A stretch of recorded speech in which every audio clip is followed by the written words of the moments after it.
Imagine a fish so powerful, so terrifying, that even baby dinosaurs weren't safe when they approached the water's edge. This wasn't a crocodile, and it wasn't a shark.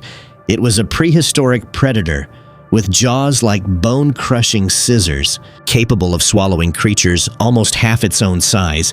In the ancient seas and rivers of the late Cretaceous, one monster ruled beneath the surface. Its name? Siphaectinus. And if a young dinosaur dared to take a sip from the wrong river, it might never come back out alive. Before we dive deeper into this deadly story, make sure to hit like, subscribe, and tap the bell so you don't miss more prehistoric predators that time almost forgot. Now let's step back in time to an ancient shoreline where dinosaurs wandered for water, and a lurking shadow beneath the surface was waiting to strike. Enter the giant Siphaectinus. Among all the monsters of the late Cretaceous seas, few were as terrifying as Siphaectinus. At first glance, it might look like just another fish, but this was no ordinary swimmer. Growing up to 20 feet long, about the size of a small boat, it was a streamlined missile of muscle, power, and razor-sharp teeth.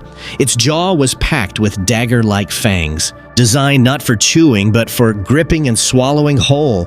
Paleontologists have uncovered fossils of Siphaectinus with entire undigested prey still inside its ribcage, sometimes nearly half its own size. That's not just a meal. That's a death sentence to anything unlucky enough to cross its path. Picture a humid Cretaceous shoreline. 85 million years ago, a group of baby dinosaurs, perhaps duck-billed hadrosaurs or even the young of a predator, wander too close to the water's edge.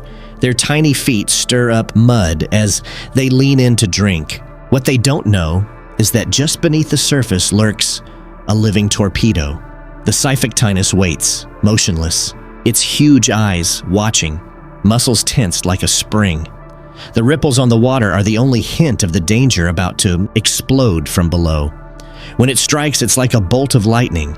With one violent thrust of its tail, the Siphaectinus rockets upward, jaws wide open.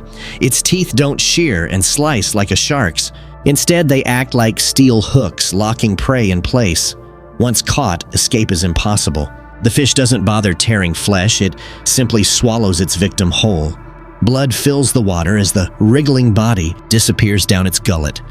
For a baby dinosaur that ventures too close, this isn't just a drink, it's a fatal mistake. What makes Siphaectinus even more nightmarish is its reckless appetite. Fossil evidence shows entire skeletons of smaller fish, turtles, and even marine reptiles inside its stomachs, often preserved in pristine detail. Some specimens even reveal a tragic flaw. Its hunger sometimes killed it.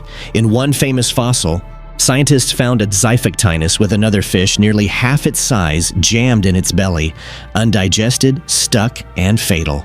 The predator literally ate itself to death. Now imagine if the same happened with a small dinosaur that fell victim. Its skeleton, perfectly preserved, could rest forever inside the rib cage of its killer. This wasn't a mindless fish. It was a highly efficient predator designed by evolution to rule the shallow seas. Its massive body was built for sudden bursts of speed, not endless chases. Its strike was quick, decisive, and brutal. Exactly what was needed to ambush creatures that strayed too close to the water. Even land dwellers had to be careful. For the young dinosaurs on the riverbank, danger wasn't just from the skies above or the forests around them. The water itself was alive and hungry. So, when we talk about creatures that could chew through baby dinosaurs, Siphaectinus may very well top the list. It wasn't just a giant fish, it was a nightmare with fins. A predator that turned shallow waters into death traps. And the worst part, to this day, its fossils remind us of one chilling truth. In the prehistoric world, the most terrifying killers didn't always have claws or fangs on land. Sometimes the real assassins waited silently, just below the surface. Anatomy of a killer. To understand why Siphaectinus was so dangerous, we need to look closer at its body. This was no sluggish giant drifting through the sea. Its design was that of a perfect hunter. The first thing that stood out was its size, up to 6 meters long, sleek and streamlined. Its body was shaped like a living torpedo, allowing it to accelerate explosively with just a few sweeps of its muscular tail. Unlike some modern fish that rely on endurance, Siphactinus lived by ambush. Its skeleton reveals powerful attachment points for muscles, especially near the tail, meaning it could go from stillness to deadly speed in an instant. Then there were the jaws. They weren't just big, they were monstrous. The skull alone stretched nearly 2 feet, packed with long, conical teeth. These weren't serrated blades like a shark's, but more like daggers. They didn't slice, they stabbed, pinned, and locked prey in place. Once caught, a victim could thrash and struggle, but there was no escape. Its teeth curved slightly backward, acting like fish hooks. Every attempt to pull away only forced the prey deeper into its grip. Inside its mouth, the palate was armed too. Fossils show bony ridges and inward-pointing structures that worked like a second trap. Even if something tried to wriggle free, it would be pushed farther down the throat. Combine this with its oversized jaws, and you had a predator capable of swallowing animals nearly half its own size. That's equivalent to a human gulping down another person whole. Its eyes were also huge, proportionally larger than many other fish of its time. That suggests keen vision, perfect for spotting prey in dim or murky waters. Imagine a baby dinosaur bending down at dusk, thinking the water is safe, while below, a pair of giant eyes fix on its every move. It wouldn't see the attack until it was too late. But perhaps the most chilling aspect of Siphactinus was its relentless hunger. Fossils repeatedly show victims inside its body, often swallowed whole. It wasn't picky. It devoured fish, turtles, smaller reptiles, and potentially even land animals that fell or drifted into the water. If a baby dinosaur floundered too close, there is no doubt this fish would have tried to eat it. Its anatomy screams opportunistic killer, fast enough to ambush, armed to capture, and reckless enough to gorge beyond reason. And there's evidence it wasn't alone. Siphactinus lived in schools, or at least in large numbers, based on fossil distribution. Picture not one, but several of these giant fish lurking beneath a riverbank. For small dinosaurs, stepping into the water wasn't just risky, it was like walking into a pit of hungry lions. Every splash could attract multiple predators, each capable of ending their life in seconds. Anatomy tells us this: Siphactinus wasn't built for elegance, it was built for terror. Its body was a weapon, its mouth a coffin. To the creatures of the late Cretaceous, especially the young and vulnerable, this wasn't just another fish. It was the nightmare below the surface, an executioner armed with teeth and hunger, ready to turn the simple act of drinking water into the last mistake a dinosaur ever made. A world of danger. The late Cretaceous was no safe haven for life. Every corner of the earth was filled with predators, each ruling their own domain. On land, dinosaurs like Tyrannosaurus rex and Dromaeosaurus hunted mercilessly. In the skies, pterosaurs cast shadows like giant birds of prey. But beneath the water, Siphactinus reigned supreme. Its territory stretched across the western interior seaway, a massive inland ocean that split North America in two. Imagine a sea hundreds of miles wide, filled with predators at every level. Sharks circled. Mosasaurs, the giant marine reptiles, patrolled like dragons of the deep. Yet even among these titans, Siphactinus carved its own niche. It wasn't the biggest, but it was one of the most aggressive. Where mosasaurs needed to chase and overpower, Siphactinus relied on ambush and sheer audacity. And its victims? Practically anything smaller than itself. Picture a group of juvenile hadrosaurs wandering near a flooded plain. They're still too young to understand danger, splashing near the edges as they search for plants. Suddenly, one slips and falls into the water. In a flash, a Siphactinus bursts upward. Its mouth closes around the struggling baby, dragging it below. The water churns for only seconds before going still. Ripples the only sign of violence. The mother may cry out from the shore, but it's too late. Her offspring is already sliding down the predator's gullet.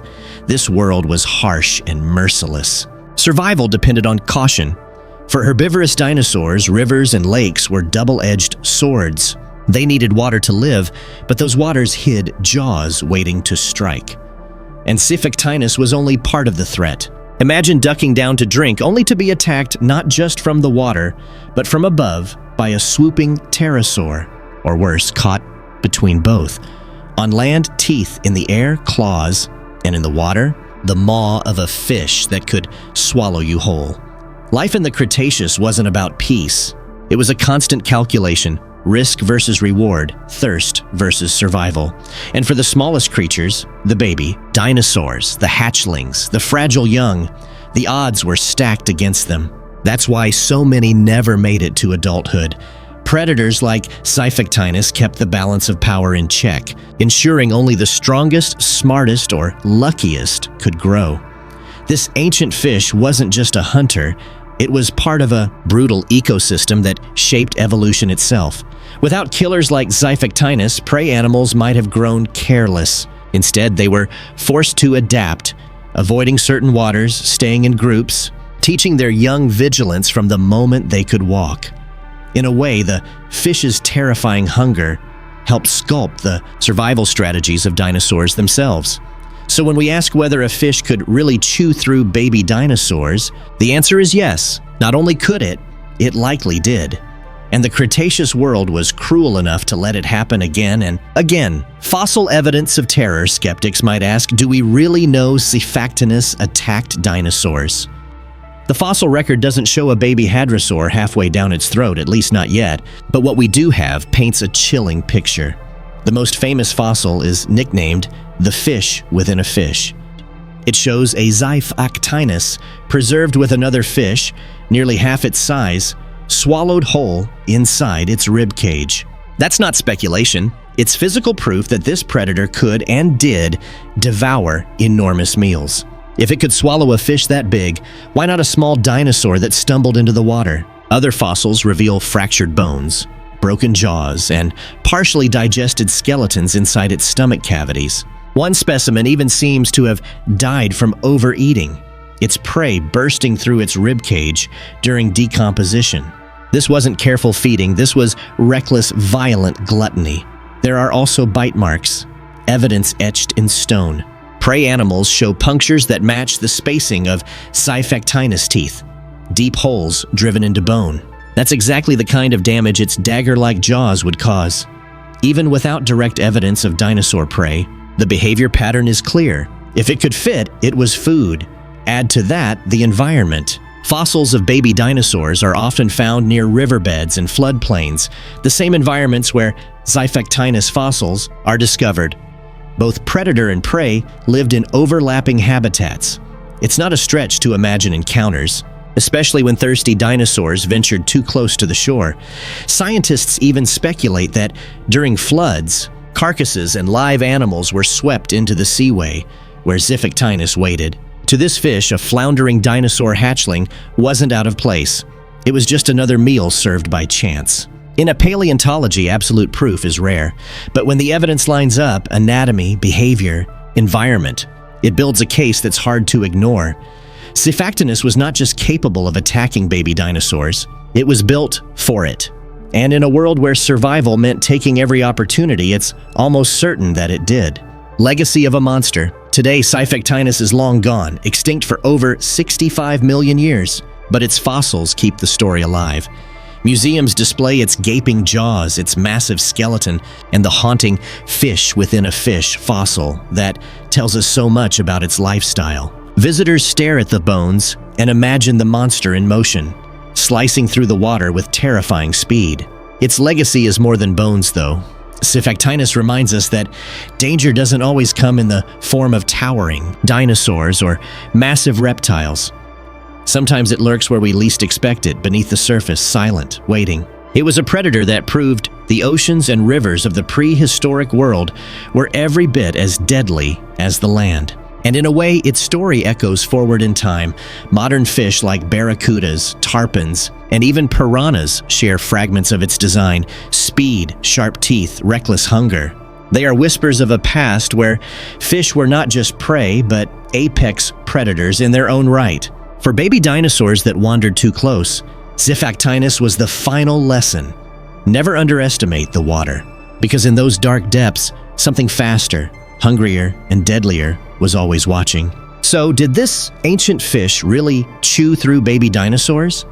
The evidence suggests it could and likely did. With dagger-like teeth, reckless hunger, and a body built for sudden violence, Scyphactinus turned shallow waters into death traps. To a young dinosaur, survival wasn't just about avoiding T-Rex or flying pterosaurs. It was about escaping the jaws of a monster with fins. If you enjoyed uncovering the secrets of this terrifying predator, make sure to hit the like button, subscribe for more prehistoric deep dives, and share this video with fellow dino lovers. The ancient world was full of assassins, and together, we'll keep bringing them back to life.